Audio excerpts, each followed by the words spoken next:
Mesdames et messieurs, bonjour et bienvenue à cette grande édition de ce mercredi.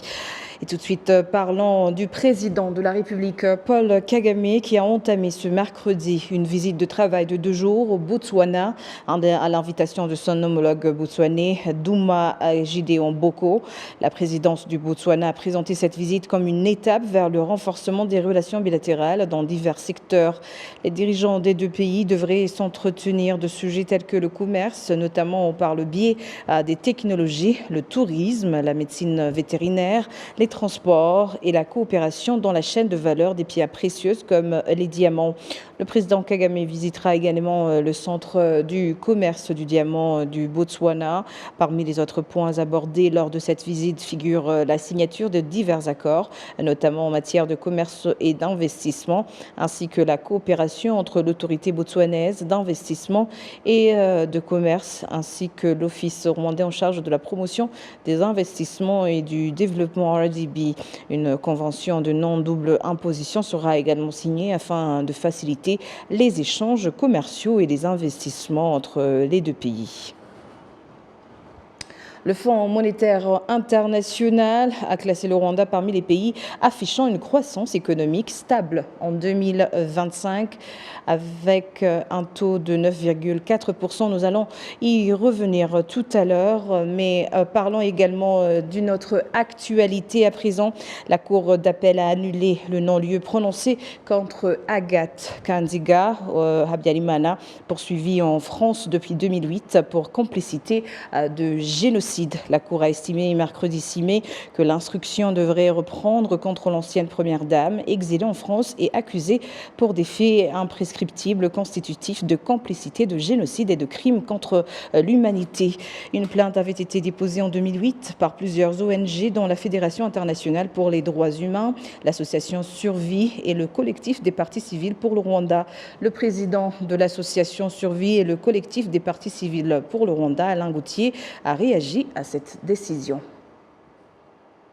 Alors, écoutez, c'est pas spécialement un non-lieu, mais c'est la Cour d'appel qui a infirmé la décision des juges d'instruction qui avaient demandé un non-lieu pour Agathe Kanziga. Maintenant, c'est évidemment une nouvelle qui nous réjouit terriblement parce que nous avions affaire à une ordonnance de non-lieu qui était de très mauvaise qualité. Et évidemment, on se réjouit avec notre avocat, Michel Laval, on se réjouit de cette décision. Voilà, donc la Cour d'appel en France a annulé le non-lieu initialement prononcé contre Agathe Kanziga, la veuve de l'ancien président Habyarimana. Nous sommes en ligne à présent avec Alain Gauthier, président du collectif des partis civils pour le Rwanda, qui avait déjà déposé une plainte à l'encontre de Madame Kanziga. Bonjour Alain. Alain, vous nous entendez? Bonjour. Oui, je vous entends.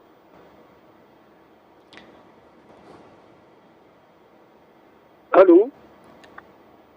Nous allons, Monsieur Alain, si vous le permettez, vous qui avez déposé la plainte contre Kanziga, comment avez-vous accueilli cette décision de la justice française?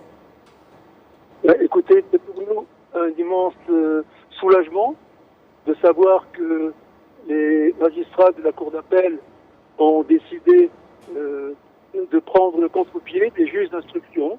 Maintenant, c'est une information qui va se continuer. On ne sait pas combien de temps cela va prendre, mais le combat continue.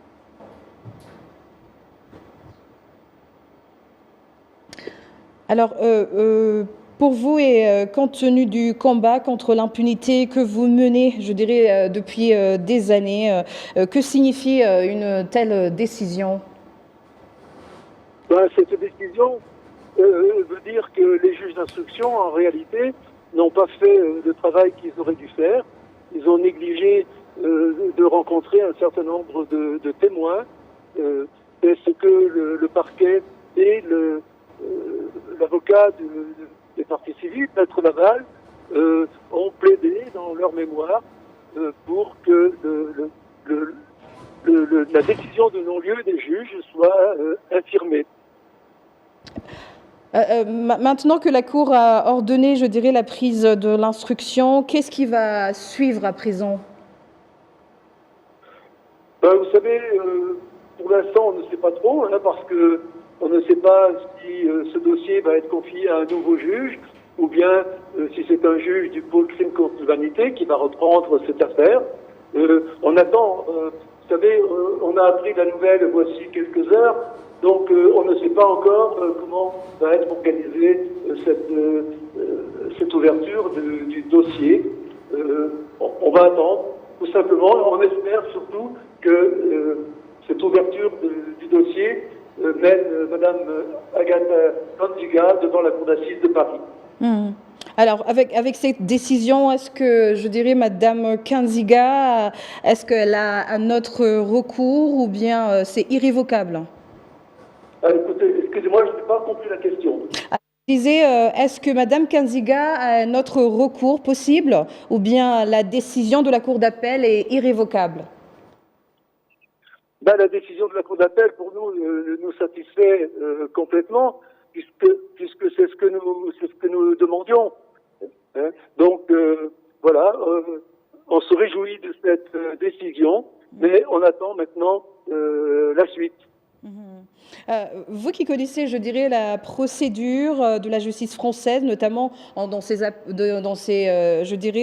affaires en rapport avec le génocide perpétré contre les Tutsis, peut-on s'attendre à un procès contre Kanziga dans un avenir proche ou il faudra encore attendre, je dirais, longtemps? Alors, si j'ai bien compris votre question, non, cette décision ne clôt pas le dossier, mais ça va prendre encore beaucoup de temps. Probablement pour que les juges qui vont prendre en charge cette affaire puissent rencontrer de nouveaux témoins, organisent des confrontations telles que le parquet et les parties civiles ont demandé.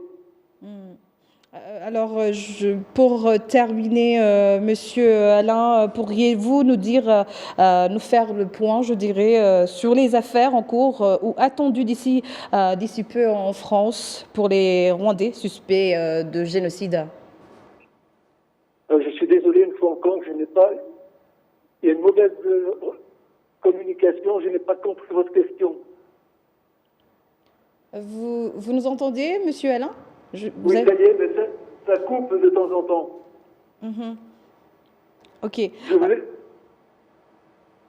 Je pense qu'il y a un petit problème technique. Monsieur Alain, je disais tout à l'heure, pourriez-vous nous faire le point sur les affaires en cours ou attendues d'ici peu en France? Oui, alors il y a beaucoup de dossiers en cours. Vous savez, dans un mois va commencer le procès en appel du docteur Eugène Rwamucyo, qui a été condamné à 27 ans de prison en première instance. Il y aura ensuite, au mois de novembre, le procès d'un Interahamwe, Majaliwa Safari de Nyanza.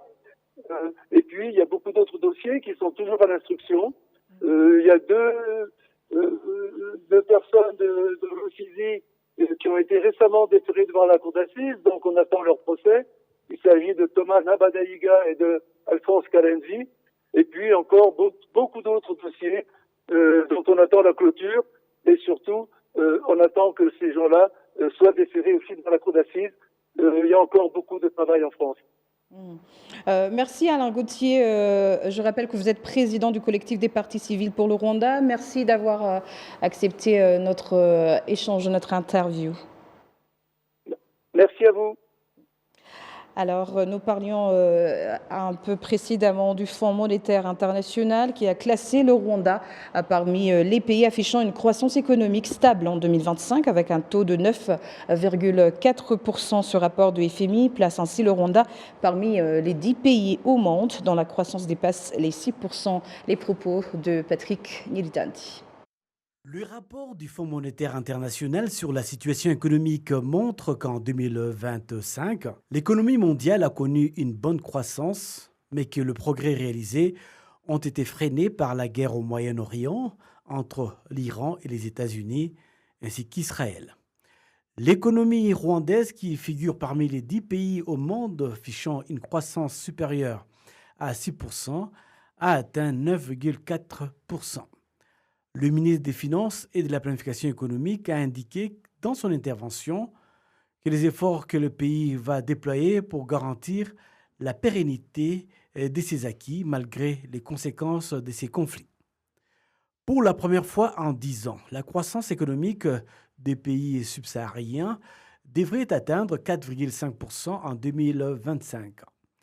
L'expert et économiste du Fonds monétaire international FMI, Dr Nukpata Fora, a indiqué pour sa part que la hausse prévue des prix des engrais pourrait avoir un impact négatif sur le prix alimentaire en raison de l'augmentation des coûts des transports dus à la pénurie des produits pétroliers. Les rapports du FMI intitulés « Des acquis durement obtenus sous pression » soulignent que les progrès durement acquis sont menacés. La Banque centrale du Rwanda indique que l'inflation a atteint 7% l'an dernier et 9,2% au premier trimestre de cette année. La gouverneure de la Banque centrale du Rwanda, Bener, Soraya Akuzieimie, a déclaré de son côté que le Rwanda est prêt à consolider ses acquis et à protéger les familles vulnérables. Sur le continent africain, l'économie rwandaise devrait croître de 7,2%, la plaçant au troisième rang après l'Éthiopie, 9,2%, et l'Ouganda, 7,5%. L'économie des pays d'Afrique subsaharienne devrait croître de 4,3% en 2026 contre 4,5% en 2025 et 4,2% en 2024.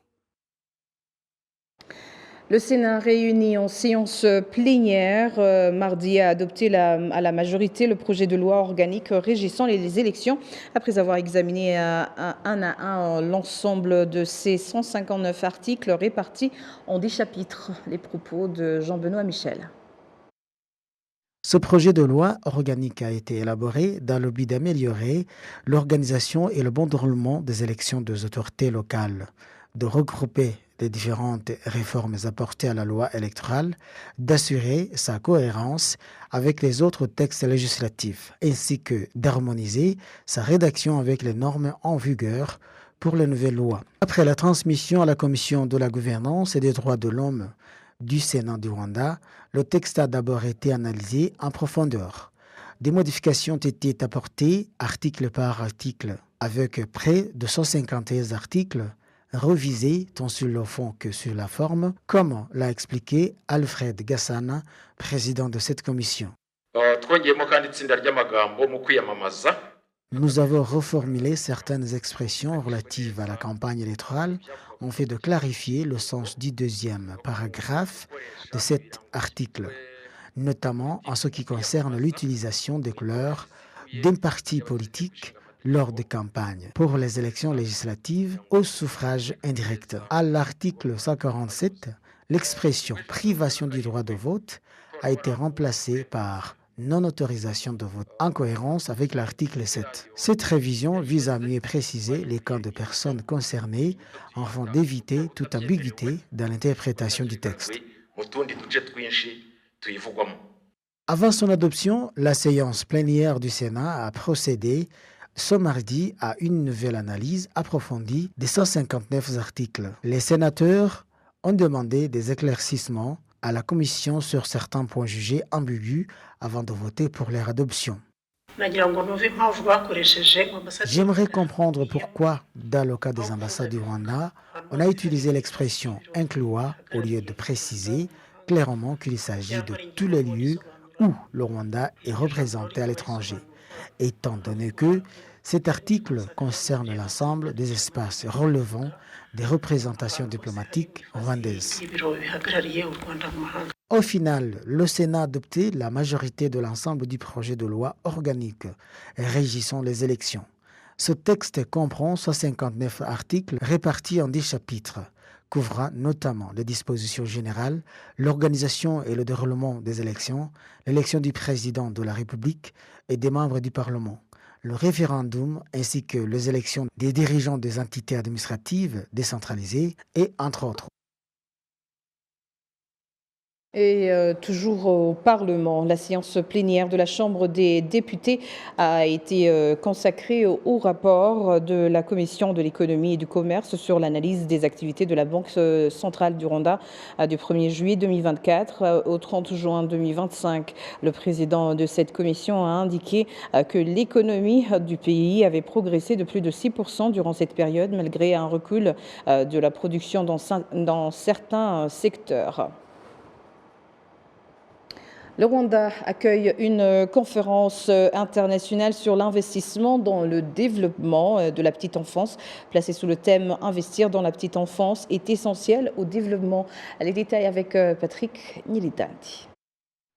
Cette conférence réunit des décideurs, des ONG, des chercheurs, des investisseurs et d'autres acteurs clés afin d'examiner le moyen d'accroître les investissements dans le développement de la petite enfance dans différents pays et de relever certains des défis persistants qui entravent le développement des enfants, notamment par la mise en place des structures de développement de la petite enfance capables de prendre soin d'eux.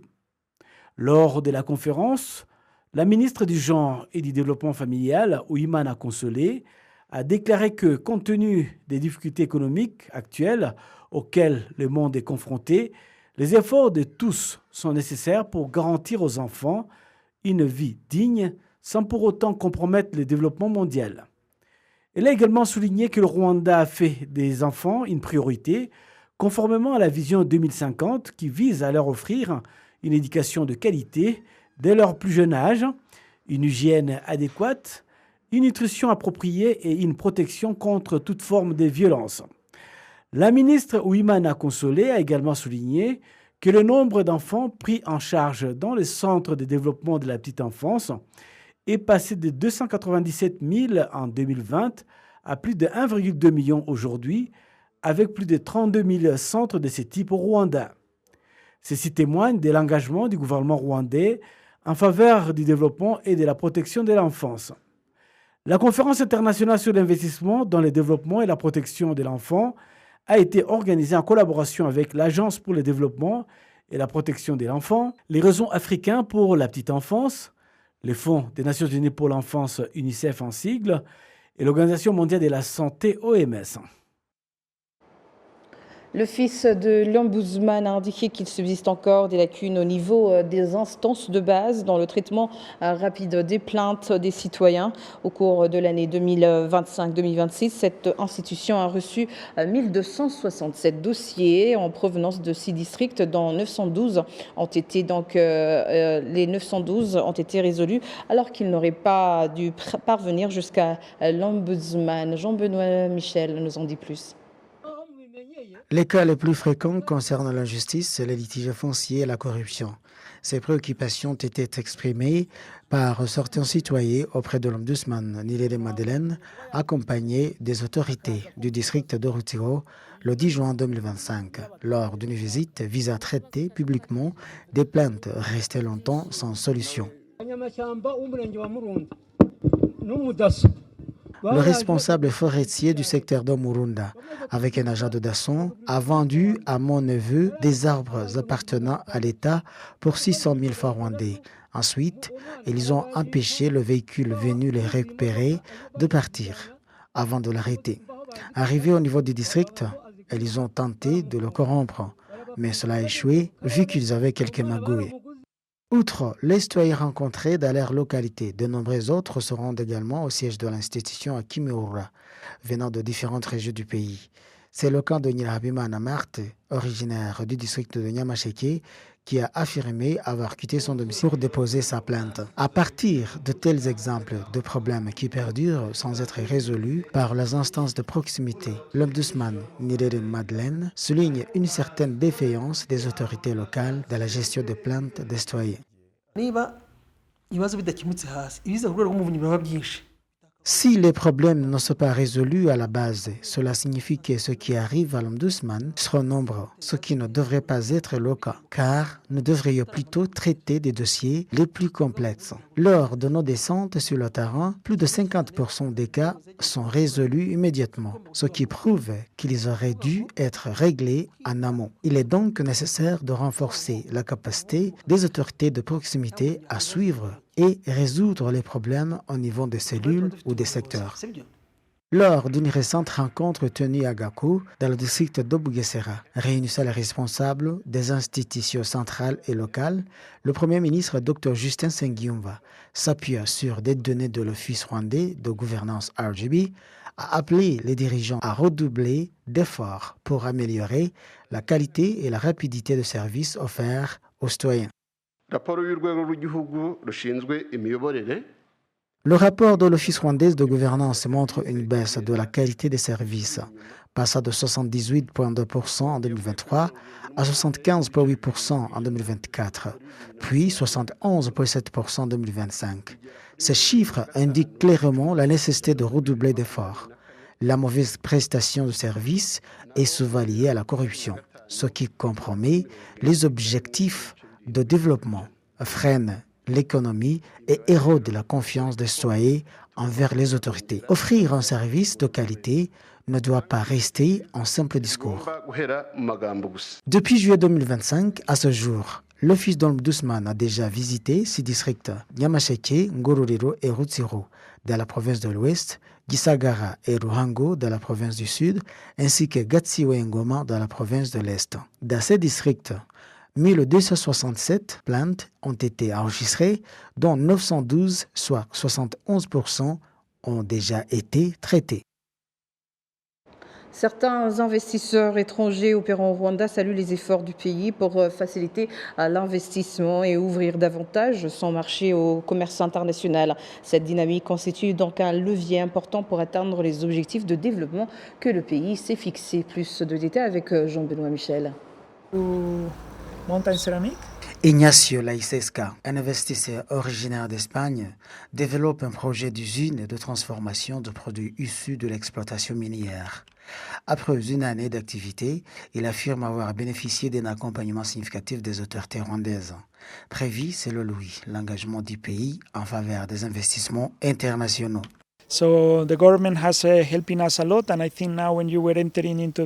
Le gouvernement nous a beaucoup aidés. Lorsque vous entrez ici dans l'usine, vous constatez qu'il nous accompagne progressivement pour son expansion, notamment en facilitant l'accès à l'électricité là où elle n'était pas encore disponible. Nous avons également collaboré avec différentes institutions pour mettre en œuvre les projets industriels.